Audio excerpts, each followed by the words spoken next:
नमस्कार दोस्तों, Naira education institute में आपका हार्दिक स्वागत है। मैं प्रोफेसर महेंद्र प्रसाद। जैसा कि आप लोग को पता है, सभी लोगों को जानकारी हो चुकी है कि माइक्रो टीचिंग चल रही है। उसमें आप लोगों को सूक्ष्म शिक्षण का डेवलप कब हुआ, कहाँ से हुआ, कौन सा देश रहा है, अपने इंडिया में सूक्ष्म शिक्षण का डेवलप कब किसके द्वारा किया गया, सूक्ष्म शिक्षण का अर्थ, परिभाषा, विशेषता आदि सारी बातों पे चर्चा हो चुकी है। आज मैं आप लोगों को सूक्ष्म शिक्षण की कुछ मूलभूत मान्यताएं हैं, इनके ऊपर चर्चा करना चाहूँगा। तो संक्षिप्त में कुछ बातें बताते हुए इस पर जो है फोकस करूँगा। जैसे कि सूक्ष्म शिक्षण का डेवलप 1961 में अमेरिका का स्टैनफोर्ड विश्वविद्यालय में एलन एचिसन एवं बूस महोदय के द्वारा विकसित किया गया। अपने भारतवर्ष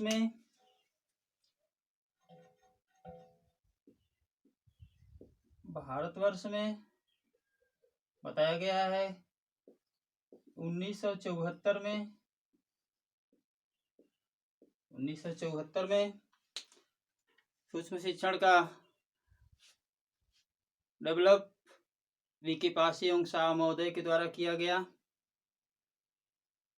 इसके पहले डॉक्टर डी तिवारी ने 1967 में इसको एक्सेप्ट कर लिया था। 1967 में डॉक्टर डी तिवारी इसको स्वीकार कर लिया था, लेकिन भारत में 1974 में वीके पासी एवं शाह महोदय के द्वारा ये सूक्ष्म शिक्षण का विकास किया गया।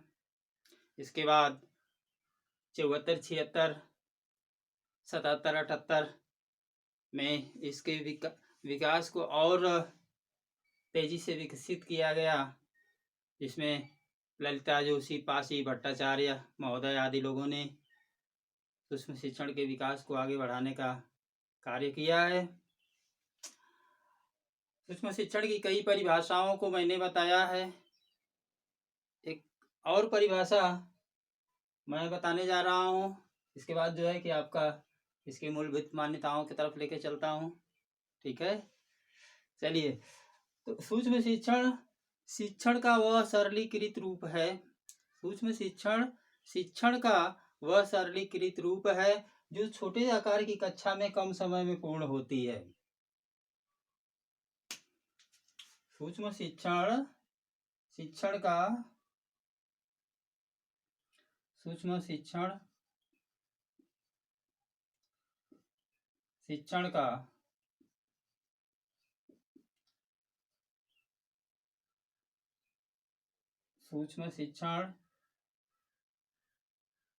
का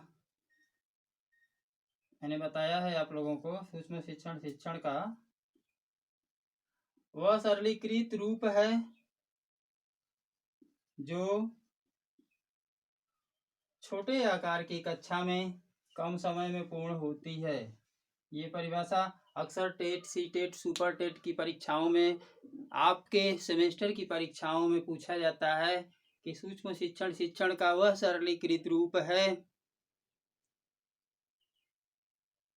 जो छोटे आकार की कक्षा में कम समय में पूर्ण होती है। ये परिभाषा किसकी है? आपसे आपकी प्रयोगात्मक परीक्षा में एग्जामिनर महोदय पूछते हैं कि सूक्ष्म शिक्षण की वह सरलीकृत रूप है जो छोटे आकार की कक्षा में कम समय में पूर्ण होती है। ये परिभाषा किसने दिया है? ये परिभाषा साथियों डी एलन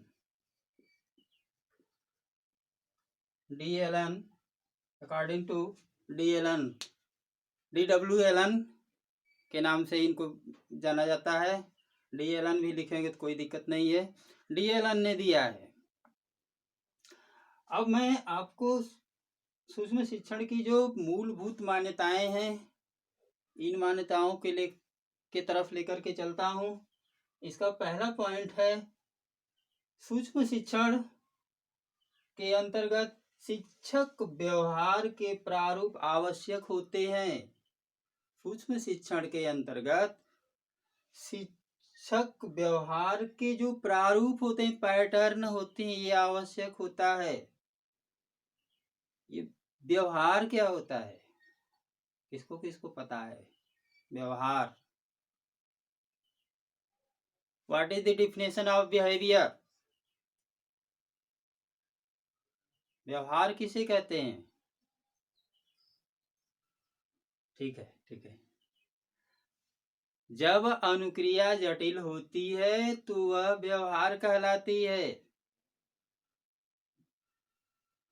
तो यहाँ पर शिक्षक व्यवहार के जो पैटर्न होते हैं, शिक्षक का व्यवहार जो छात्रों के बीच होता है, ये महत्वपूर्ण होता है। शिक्षक क्लास में आए और उसका व्यवहार कुछ ऐसा हो कि बालक उससे भयभीत हो जाए, तो उसके द्वारा दिया गया ज्ञान बालक को कितना बोधगम्य हो सकता है, आप जान सकते हैं। शिक्षक कक्षा में पढ़ाने के लिए आए और शिक्षक बालकों में प्रेरणा प्रदान न करे, बालक को पढ़ने में रुचि उत्पन्न न करे, तो आप समझ सकते हैं कि उसके द्वारा पढ़ाया हुआ ज्ञान कितना बालक के लिए बोधगम्य हो सकता है। तो यहाँ पर जो शिक्षक का व्यवहार है, ये इसकी पहली मान्यता है। शिक्षक का व्यवहार अत्यंत ही, उसका जो प्रारूप होता है, पता चले कि शिक्षक शिक्षक की तरह है, अत्यंत ही आवश्यक होते हैं। दूसरा पॉइंट, अपेक्षित व्यवहार में, सूक्ष्म शिक्षण के अंतर्गत जो शिक्षक का व्यवहार है, उसके अपेक्षित व्यवहार में परिवर्तन लाने के लिए पृष्ठपोषण की भूमिका अत्यंत ही महत्वपूर्ण होती है। आप जैसे प्रशिक्षु शिक्षण कार्य करने के लिए माइक्रो टीचिंग हेतु आपको बुला लिया गया, आप माइक्रो टीचिंग के लिए अभ्यासरत भी हैं, जैसा कि आपका माइक्रो टीचिंग चल रहा है। तो साथियों, इसमें जो आपके जो व्यवहार परिवर्तन के लिए पृष्ठपोषण, अरे भाई, उत्साह, प्रेरणा, आपने जो कार्य किया या आपके द्वारा जो कार्य किया गया है, उस पर फीडबैक देना है। आपको जो आपकी कमियां हैं उसमें सुधार कराना है, ये महत्वपूर्ण होता है। तभी आपके पढ़ाए जाने वाला जो व्यवहार है, कौशल है, शिक्षण नीतियां हैं, विधियां हैं, ये सही ढंग से कारगर सिद्ध होंगे और आपका शिक्षण कार्य प्रभावशाली एवं रुचिकर हो जाएगा। साथियों, तीसरा पॉइंट है, शिक्षण एक उपचारात्मक प्रक्रिया या योजना होती है। उपचार से उपचारात्मक बना है। किसको उपचार कहते हैं? कभी कभी मैं जब पढ़ाता हूँ तो दो शब्द आते हैं और वे निदान के रूप में एक होता है निदान और दूसरा होता है उपचार।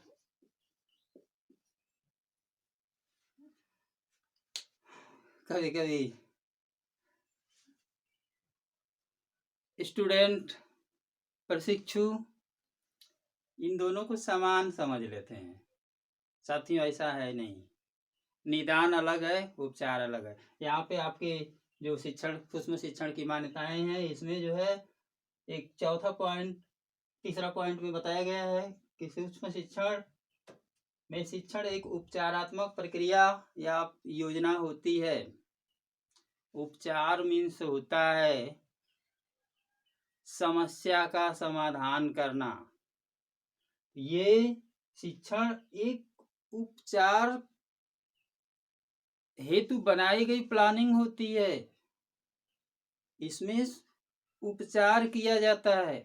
किसका उपचार किया जाता है? आप जो माइक्रो टीचिंग को लेकर के अभ्यासरत हैं, प्रशिक्षण कर रहे हैं, शिक्षण कार्य करेंगे, जो आपकी कमियां देखी जाएगी उसका सुधार किया जाएगा। कमियों का पता लगाना ये निदान कहलाता है, और कमियों का पता लगा करके उसको ठीक कर देना उपचार कहलाता है। तो यहाँ पे सूक्ष्म शिक्षण में ये सुधारात्मक क्रिया की जाती है।